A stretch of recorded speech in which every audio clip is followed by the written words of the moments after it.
ओमतिका classes में आप सभी लोगों का फिर से स्वागत है। पिछली क्लास में हम लोगों ने क्वाड्रेटिक इक्वेशन के सारे पार्ट्स कर लिए थे। अब आगे हम लोग को पढ़ना है एपी, अरिथमेटिक प्रोग्रेशन।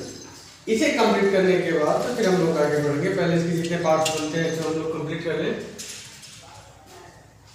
एक विद्यार्थी था जो हमने कहा कि सर क्वेश्चन भी करा दीजिए, तो हमने कहा ठीक है, पहले हम पूरे इनसाइड के सारे चैप्टर्स के जितने चैप्टर्स हैं सारे चैप्टर्स के पहले कॉन्सेप्ट सीख लें, फार्मूला वगैरह सीख लें, ये जान लें कि पहले चैप्टर्स को रीड कैसे करें, ये सब चीज़ें जान लें। फिर उसके बाद हम लोग क्या करेंगे, इनसाइड के सारे क्वेश्चन, एक एक क्वेश्चन का मैं सॉल्यूशन बताऊंगा, थोड़ा सा पेशेंस करके रखे रहिएगा। और हाँ, एक बात और, आप लोग के मन में जो भी सवाल रहा करें तो कमेंट सेक्शन में जाके कमेंट जरूर छोड़ दीजिएगा। जब मैं उसे देखूंगा तो आपके जितने भी डाउट्स है, क्वेश्चन है, उसको आंसर देने की कोशिश करूंगा ताकि आपके मन में जितना डाउट्स है सब खत्म हो सके, जीरो डाउट्स हो सके, तभी तो आप लोग आगे बढ़ेंगे। चलिए स्टार्ट करते हैं। हमें पढ़ना है एपी। एपी का नाम ही अरिथमेटिक प्रोग्रेशन है, यूपी बोर्ड वाले लड़कों से समांतर श्रेणी भी कहते हैं। एपी का सबसे पहले हम जाने कि इंट्रोडक्शन क्या होता है। पहले सबसे पहले हम ये जानते हैं कि एपी है क्या। एपी का सबसे पहले हम जाने तो इंट्रोडक्शन क्या होता है, इसका परिचय क्या होता है, इसे जानेंगे कैसे कि भाई ये क्या हमारा एपी ही है कि तो दूसरा है। देखिए, प्रोग्रेशन का मतलब सीरीज अगर कोई नंबर देते हैं उस नंबरों का ग्रुप दे दें आपको कलेक्टिव टर्म में, इस तरीके से मान के हमने दे दिया 2 3 4 5 6, ये हमारी सीरीज जाएगा। जरूरी नहीं है कि उसमें पैटर्न फॉलो करें।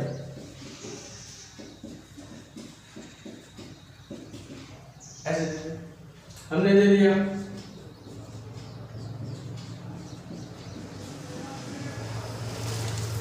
ऐसे कुछ दे दिया, तो जरूरी नहीं कि अगर उसमें पैटर्न फॉलो हो, इस तरीके से दे दे तो सबको सब उसी सीरीज कहें। लेकिन इन सभी सीरीजों में जो हमें पढ़ना है वो पढ़ना है हमें एपी। हालांकि एपी तो हमारा एक पैटर्न रूल को फॉलो करता है, लेकिन सीरीज की बात करें तो हमारा देखिए सीरीज में एपी आता है, जीपी आता है, एचपी आता है और एनपी आता है। AP arithmetic progression, GP geometric progression, harmonic progression और मिक्सचर प्रोग्रेशन। अभी 10th क्लास में सिर्फ हमें क्या जानना है, एपी जानना है। तो हमने बताया आपको सीरीज का मतलब नंबरों का ऐसा कलेक्शन हो, जैसे हमने लिखा हुआ पहला एक सीरीज दूसरा सीरीज, ऐसे कलेक्शन टर्म लिखे और उसमें कुछ रूल लागू हो तो ठीक है भाई, वो हमारा इसमें से कोई सीरीज हो सकता है। अगर रूल ना लागू हो तो वो क्या हो जाएगा, सीरीज ही काउंट कर जाएगा। लेकिन एपी के लिए इन सभी सीरीजों में से एक कंडीशन फॉलो करेगी। अगर एक कंडीशन फॉलो करती है तो कंडीशन क्या है, कंडीशन फॉलो करते हैं तो उसी को हम लोग क्या कहेंगे, एपी कहेंगे। और कंडीशन क्या है, ध्यान से देखिए, कंडीशन ये है कि एपी के लिए कंडीशन ये है कि पहले टर्म दूसरे टर्म, जैसे मान के चलते हैं कि हमारा टर्म हमारा T1 है, T2 है, T3 है, T4 है, ऐसे टर्म से सीरीज हमारी है। तो एपी होने के लिए प्रत्येक टर्म के बीच का जो डिफरेंस है वो ऑलवेज कांस्टेंट होना चाहिए।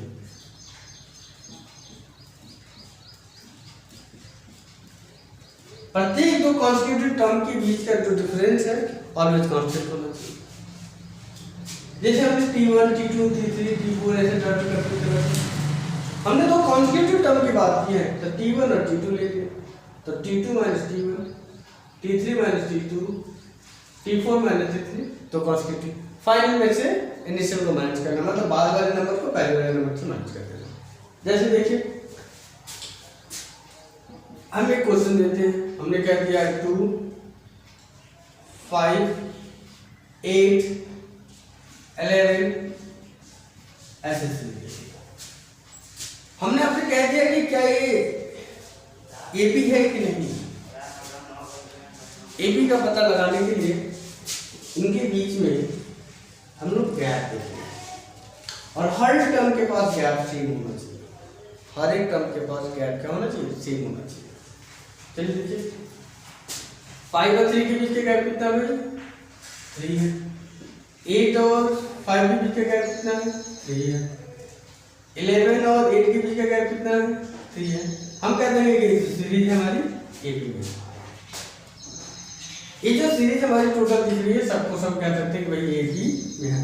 लेकिन अगर ये जो सीरीज हमारी है इनके बीच का तो गैप अगर समान न हुआ, इक्वल न हुआ, तो क्या देखेंगे भाई एपी में नहीं।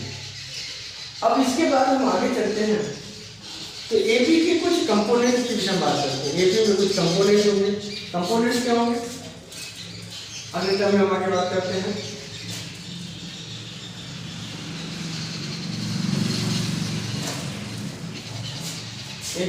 एपी में कुछ कंपोनेंट होंगे, कंपोनेंट का मतलब कुछ हिस्से होंगे, कुछ पार्ट होंगे इसके जो यूज करेंगे। जैसे पहला वाला हिस्सा जो हमको दिख रहा है इसी को कहते हैं फर्स्ट टर्म। जो डी दिख रहा है इसी को कॉमन डिफरेंस डी कहते हैं। तो बारी बारी से एक एक चीज को हम समझना सीखेंगे कि कितने पार्ट हैं इसका डिजाइन करें। चलिए ठीक है, इसको कुछ कंपोनेंट के विषय में जाने तो क्या है। तो पहला है ए, फिर डी, टी एन और ए एन। किसी किसी बुक में टी एन मिलेगा, किसी किसी बुक में आपका ए एन मिलेगा। और एक चीज होता है लास्ट टर्म, ए को बोलते हैं हम फर्स्ट टर्म बोलते हैं, डी को बोलते हैं कॉमन डिफरेंस,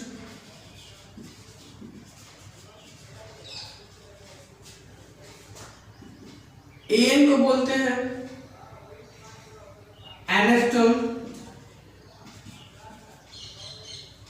एल को बोलते हैं लास्ट टर्म, एन होता है नंबर ऑफ टर्म। ये हमारा कुछ इंट्रोडक्शन होगा इसके एपी के। अब सवाल अगला हमारा ये उठता है कि एपी का इस्तेमाल कहाँ करते हैं, एपी का यूज कहाँ करते हैं। हम भाई इतनी सारी चीजें पढ़ रहे हैं, एपी हमने ये सीखा कि एपी निकालते कैसे हैं, एपी की पहचान कैसे करते हैं। ठीक, एपी की पहचान के लिए हमने बता दिया कि भाई जो भी सीरीज हमको दी हुई है, सीरीज के हर एक टर्म के पास दो कॉन्स्टिट्यूटिव टर्म लेंगे तो हर एक कॉन्स्टिट्यूटिव टर्म के बीच का जो डिफरेंस है वो ऑलवेज सेम होना चाहिए, कॉमन होना चाहिए सब में। तो जैसे अभी फिलहाल लिखा था हमने, सब में कॉमन डिफरेंस 3 आया था। तो हर एक कॉन्स्टिट्यूटिव टर्म के पास इतना होना चाहिए। अगर हर एक कॉन्स्टिट्यूटिव टर्म के पास नहीं है तो हम कह देंगे भाई वो क्या एपी में नहीं है। तो ये इतनी कंपोनेंट जो हमने बताते हैं। अगला हमारा सवाल जो पूछे थे वो ये था कि एपी का कहाँ इस्तेमाल करते हैं, यूज क्या करते हैं। हम भाई पढ़ रहे हैं तो हमारे जनरल लाइफ में इसका इस्तेमाल होना चाहिए ना। तो एपी का इस्तेमाल हमारे जनरल लाइफ में बहुत ज़्यादा है। मान के चलिए कि आप किसी बैंक में हैं, तो किसी एक कस्टमर का लोन है, उसे सबमिट करवाना है। तो लोन आपको जो दिया गया है बैंक के द्वारा, उस लोन को आपको लेना है, उसे रिकवरी कराना है। तो कुछ कंडीशन दे दिया जाए कि पहले मंथ में आपको इतना देना है, अगले मंथ में इतना देना है, अगले मंथ में इतना, मतलब कुछ स्मॉल क्वांटिटी, कुछ ऐसा जो हर मंथ इंक्रीज हो रहा है। तो कितने मंथ में कितना होगा, अगले मंथ में कितना आएगा, 7वें मंथ में कितना आएगा, 11वें मंथ में कितना उसका इंस्टॉलमेंट होगा, ये सब चीज़ें पता चलेगी। या तो कुछ ऐसा मान के चलो कि भाई एनसीईआरटी में क्वेश्चन है पोटैटो वाला, बच्चे बड़ा प्यार से पोटैटो पोटैटो कहते हैं, पोटैटो रेस टाइप का है। इसमें कंडीशन होता है कि लड़की दौड़ की जाती है, कुछ एक सर्टेन डिस्टेंस पे कुछ आलू रखे रहते हैं, पोटैटो रखे सर्टेन डिस्टेंस पे रखे होते हैं, उसे लेके आना, लाके टोकरी में रखना, फिर जाना, फिर लेके आके रखना।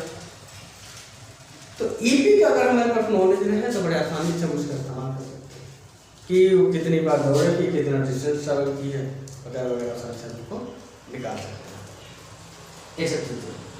और जैसे मान के चलिए कि कहीं ईंटें या फिर एक लाठी की बहुत बड़ी ग्रुप रखी हुई है, या फिर ऑरेंजेज रखे गए हैं इस स्ट्रक्चर में, जैसे मान के चलो इसके स्ट्रक्चर में ऑरेंजेज रखे गए हैं हमारे, इनके बीच में एक रखा हुआ है, तो नोटिस करिए इसमें से हमेशा एक एक चीज घट रहा है इस तरीके से। अगर हमें निकालना है कि कितने लेयर बनेंगे, किस लेयर में कितने ऑरेंजेस आएंगे, इस सब चीज़ों का इस्तेमाल करने के लिए हम लोग एपी का इस्तेमाल करते हैं। एपी एक ऐसा जरिया, एक ऐसा मीडियम है जिसकी वजह से कम समय इस्तेमाल करते हुए हम नंबर निकाल सकते हैं। नंबर का मतलब ये पता करना कि किस टर्म पर हमारा ये रिजल्ट आएगा, किसके बाद कितना होगा, ये सब चीज़ें। चलिए कुछ इसके फार्मूला वगैरह के विषय में आगे देखें। मेरे ख्याल से समझे होंगे कि कहाँ पे इसका इस्तेमाल करते हैं। एपी का इस्तेमाल हम अपने जनरल लाइफ में बहुत जगह करते हैं, जाने या जाने में इसका इस्तेमाल जरूर कर लेते हैं। चलिए कुछ फार्मूला वगैरह आते हैं। तो इसके बाद हम एक सीरीज बनाते हैं। सीरीज बनती कैसे है कि मान लेते हैं भाई कि एक सीरीज है, हमने लेट कर लिया भाई, let a be the first term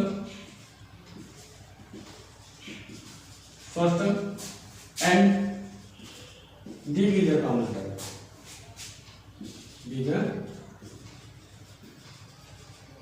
common term. Common term common term मतलब कॉमन डिफरेंस, अब टर्म या फिर कॉमन डिफरेंस भी कह सकते हो, है ना। चलिए कॉमन डिफरेंस, कॉमन डिफरेंस का मतलब फर्स्ट टर्म ए है। कॉमन डिफरेंस का मतलब जो डिफरेंस हमने लिया हुआ है वही हमें ऐड करते हुए आगे बढ़ना है।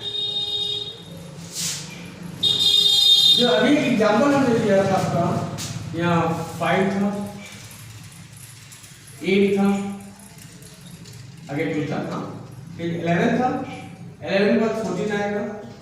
नोटिस करिए कि इसमें 2 हमने प्लस किया तो 5 बना, फिर इसमें प्लस 3 ऐड किया तो 8 बना, फिर प्लस 3 ऐड करेंगे 11 बनेगा, फिर प्लस 3 ऐड किया तो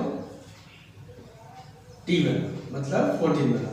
तो देखिए सब में कॉमन चीज मिली प्लस करने पे, तो वही हमने कॉमन चीज मान लिया कि कॉमन डिफरेंस हमारा कितना भाई डी है। डी ऐड करने पे हमारा बना।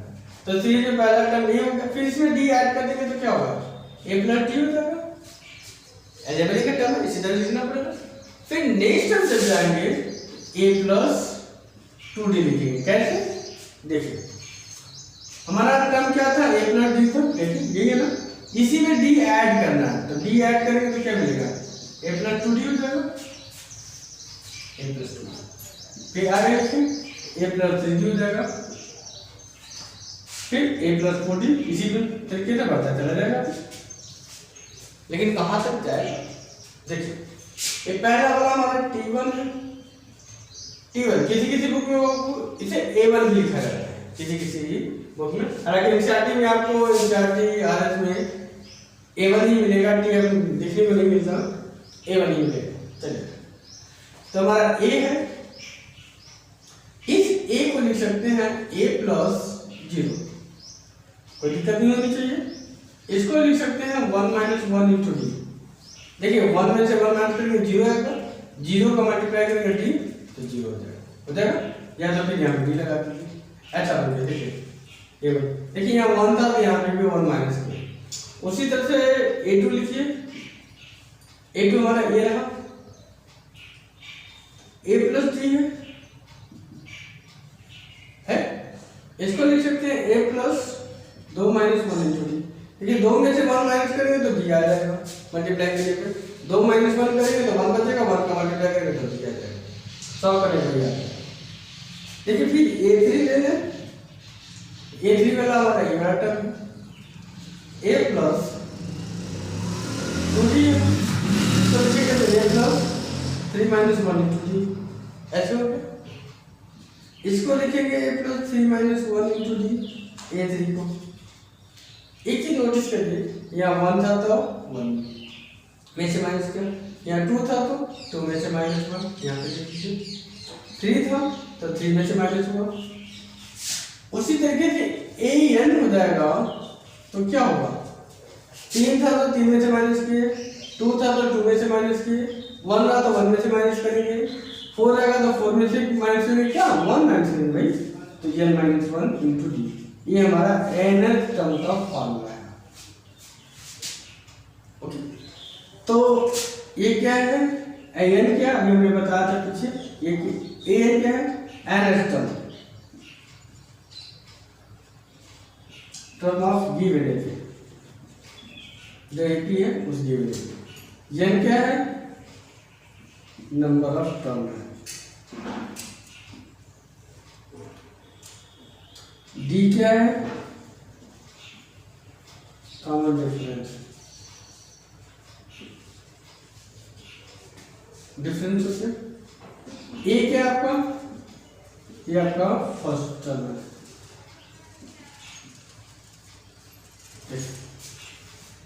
ये आपका पहला टर्म हो गया, पहले एक्सरसाइज में दूसरी एक्सरसाइज में। पहले आपको तो पहले एक्सरसाइज में एनसीईआरटी यही मिलेगा कि आप चेकआउट कीजिए, बिल्कुल मतलब check with this given expression और एपी और नॉट। कहने का मतलब ये कि पहले आपको पहले ही एक्सरसाइज में दे दिया जाएगा कि आप चेक करिए भाई, पता कीजिए कि एपी है कि नहीं। एपी पता करने का बस एक ही तरीका है, आप जो टर्म दिया गया है उस टर्म में ये पता कर लीजिए कि दो कॉन्स्टिट्यूटिव टर्म बाद वाला पहले में से दोनों का डिफरेंस लें तो सेम मिल रहा है कि नहीं हर एक टर्म के पास। अगर ऐसा निकल जा रहा है कह देंगे भाई ये भी चलिए ठीक है, चलिए नेक्स्ट वीडियो में मिलते हैं तो आपको बताएंगे कैसे पूरा करना है। और फिर क्वेश्चन में करा देंगे कि क्वेश्चन कराने के बाद फिर आप भी कुछ कमेंट वगैरह कीजिएगा कि कहाँ पे आपको दिक्कत होगी। जब ये सारी चीज़ें पूरी हो जाएगी तो मैं प्रॉमिस किया हूँ तो वेब से मैं पूरा करूँगा, ऐसा नहीं है। जल्दी अप्रैल से पहले मैं सारे चैप्टर्स आपके कंप्लीट कराने के बाद आप लोग का 4 मई से एग्ज़ाम है, तो 4 मई से पहले मैं सारे सॉल्यूशंस की वीडियो में डाल दूँगा। और क्या बताना था सोच रहा हूँ, चलिए ठीक है, चलिए इस वीडियो के लिए बस इतना ही, फिर आगे मिलते हैं तो आपको अगला टॉपिक बताएंगे, ठीक है ना। Thank you very much.